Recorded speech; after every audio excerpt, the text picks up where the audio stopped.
doit permettre d'améliorer et de développer des services aux voyageurs modernes, performants et adaptés aux usages. J'aimerais vous faire lecture ici, en session, d'un courrier rédigé, co-signé par les maires, traversé par la ligne Dinan-Dole.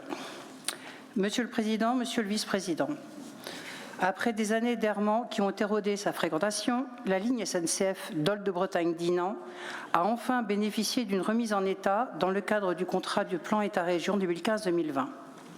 Entre 2019 et 2021, les travaux ont porté sur la portion Dole-Dinan, qui compte les haltes de Pleudihen-sur-Rance et de Laïs, entre Saint-Sanson et le Vicomté-sur-Rance. La deuxième phase Dinan-Lamballe est actuellement en cours. Nous saluons l'obstination de l'Association ferroviaire Bretagne Nord AFBN et la volonté d'élus engagés qui ont permis d'aboutir à cette rénovation. Nous renouvelons nos remerciements aux partenaires financiers qui l'ont rendu possible.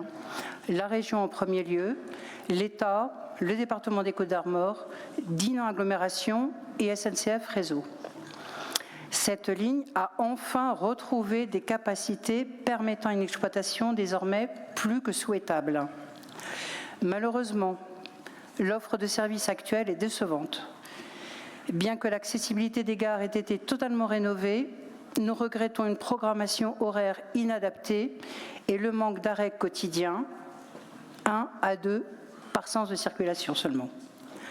Pourtant, plus de 25 millions d'euros, dont 69% émanant des collectivités locales, qui sont la région pour 43%, les Côtes-d'Armor pour 11,8%, Dinan Agglomération pour 13,8%, ont été investis sur cette première tranche.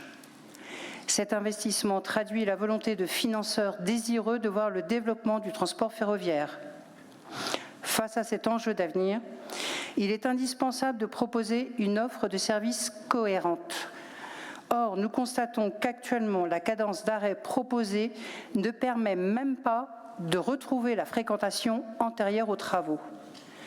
Ce reproche nous est fait par des habitants, notamment certains qui empruntaient cette ligne auparavant, qui se voient contraints de se déplacer vers d'autres points, tels que la gare de Dole, la ligne de bus Lanvalet ou ailleurs, alors que disposant d'une gare refaite à neuf à leur porte. Par ailleurs, nous pouvons écrire que l'incompréhension est partagée par un grand nombre de riverains au regard des montants investis. Dans un contexte où l'usage de l'argent public est scruté, cette dépense pourrait être considérée comme abusive au regard des montants demandés par SNCF Réseau aux financeurs publics pour des gares qui ne sont quasiment plus utilisées à ce jour. Néanmoins, nous sommes conscients des coûts et contraintes auxquels la SNCF et la région doivent faire face.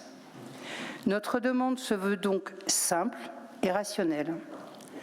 D'une part, nous sollicitons un service permettant aux usagers la possibilité d'un arrêt à la demande, à minima pour les haltes de Pleudihen-sur-Rance et Laïs, pour lesquelles notre intercommunalité et notre département ont contribué financièrement.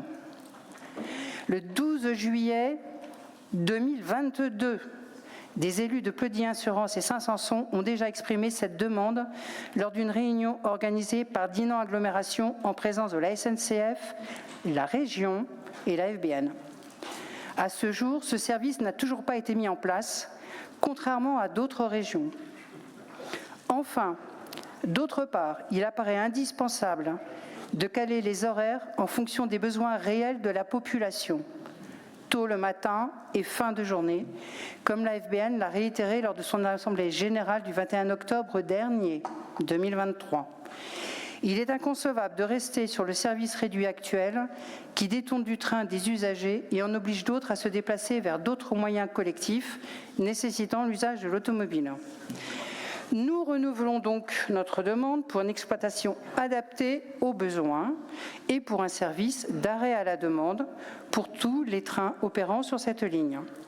Ce dispositif impactera peu le temps de trajet, mais permettra d'apporter la flexibilité indispensable pour réhabituer nos habitants à l'usage de ce transport d'avenir dans lequel Dinan Agglomération et les Côtes-d'Armor ont tant investi à vos côtés, bien que le ferroviaire ne soit pas dans leurs compétences officielles. Convaincus que, comme nous, vous partagez cette même volonté et comptant sur votre soutien pour sa mise en œuvre opérationnelle, veuillez agréer, Monsieur le Président et Monsieur le Vice-président, l'assurance de notre considération distinguée. Ce courrier est co-signé de Monsieur David Boissière, maire de Pleudy Assurance, Alain Brombin, maire de la Vicomte Assurance, Loïc Laure, maire de Saint-Sanson-Assurance, moi-même et les conseillers départementaux. Ce courrier, Monsieur le Président et Monsieur le Vice-président, vous a été transmis fin novembre 2023.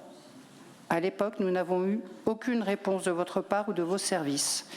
Je me suis donc permis de vous le remettre en main propre fin décembre 2023. Et vous m'avez assuré alors que vous y apporteriez toute l'attention nécessaire et que nous aurions une réponse à ce courrier. Il vous a été remis à la fin de la session de décembre. Depuis, nous n'avons toujours reçu aucune réponse à notre demande. Lors de la commission permanente du mois d'avril dernier, Isabelle Le Callennec s'est permis de vous rappeler l'importance de ce courrier pour des usagers potentiels de cette ligne Dinan-Dole. Depuis, il n'y a toujours eu aucun retour. Alors en fait, ma question est très simple. Est-ce que ça vaut la peine d'investir autant dans les lignes SNCF si on n'arrive pas à trouver une solution pour qu'elles soient accessibles à tous? Merci, Monsieur le Président. Merci, Madame. Après ces échanges, effectivement, il y a eu un certain nombre de réunions auxquelles le Premier vice-président a invité les acteurs du territoire. Il va pouvoir vous en donner quelques éléments de réponse.